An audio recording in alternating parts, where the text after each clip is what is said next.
The Rashtriya Ispat Nigam Limited, or the Vizag Steel Plant, popularly known as the VSP, located in Visakhapatnam, is in the eye of a controversy. Around 34,000 employees of the Vizag Steel Plant are protesting since early February 2021. Why are these workers protesting? What are the political parties in Andhra Pradesh saying? We'll explain to you everything in this video. To understand the controversy, it is essential to delve into the past of the Visakhapatnam Steel Plant. In 1963, C. Subramaniam, then Minister for Steel and Mines, announced that a steel plant will be set up in Visakhapatnam. In 1965, the Union government tasked the Anglo-American Consortium to identify a suitable location for the steel plant. On July 3, 1965, a report was tabled in Parliament citing Visakhapatnam as a feasible location for the steel plant. On July 1, 1966, the Andhra Pradesh Assembly, led by Chief Minister Kasu Brahmananda Reddy, unanimously passed a resolution favouring the plant in Vizag. However, the project took a backseat.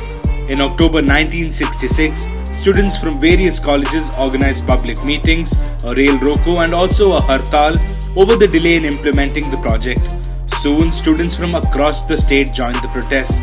66 MLAs and 7 MPs too resigned in support of the demand for a steel plant in Vizag.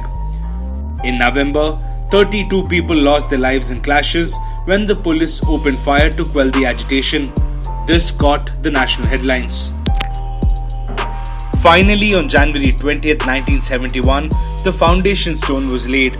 In the next 20 years, around 22,000 acres of land from 68 villages were acquired and the construction of the plant began. Finally, in 1992, the Visakhapatnam Steel Plant, with a capacity of 3 million tons, was inaugurated by then Prime Minister P.V. Narasimha Rao.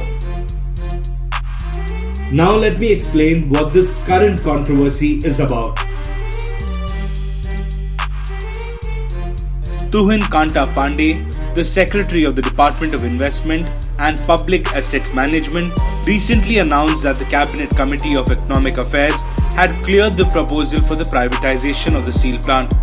Ever since the announcement, about 34,000 odd employees of the VSP have been protesting against the move, stating that it will affect their livelihoods and job security. They fear that if the plant is privatized, they will soon be at the mercy of a private entity and will threaten their job security, salaries and livelihood. The workers' unions such as CITU, AITUC, INTUC and the YSRCP trade union have all joined hands to oppose the move. Chief Minister Jagan Mohan Reddy met the representatives from a dozen workers' unions, and he has assured them that the assembly would soon take up the issue and pass a resolution against it. He has also assured them that with all their might they will oppose this particular move. Chief Minister Jagan Mohan Reddy wrote to the Prime Minister requesting him to withdraw the plan to privatize the plant and instead approve a revival package. However, the TDP has called this letter as a mere eyewash. They have questioned as to why the YSRCP government has been silent despite knowing about this move for quite a while. They have also claimed that the YSRCP government is hand in glove with the central government in regards to this proposal.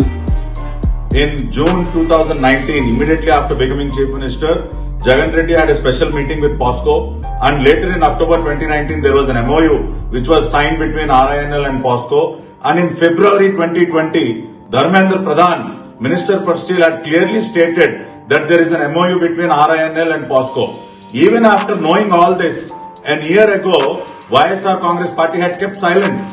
They wanted the sale of Vizag Steel Plant to grab the more than 20,000 acres of valuable land that belongs to Vizag Steel Plant, which is worth around 2 lakh crores. Ganta Srinivasa Rao, a TDP lawmaker, sent his resignation to the Speaker in protest against the move.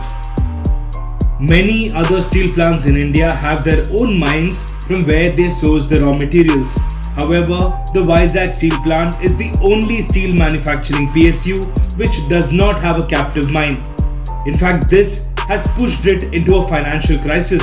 Former Chief Minister Chandrababu Naidu has now demanded that the Obulapuram mine should be allotted to the VST from where it will be able to source its raw material.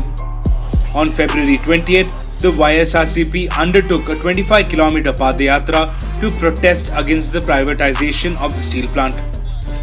For the people of Vizag, the Visakhapatnam steel plant has become their identity.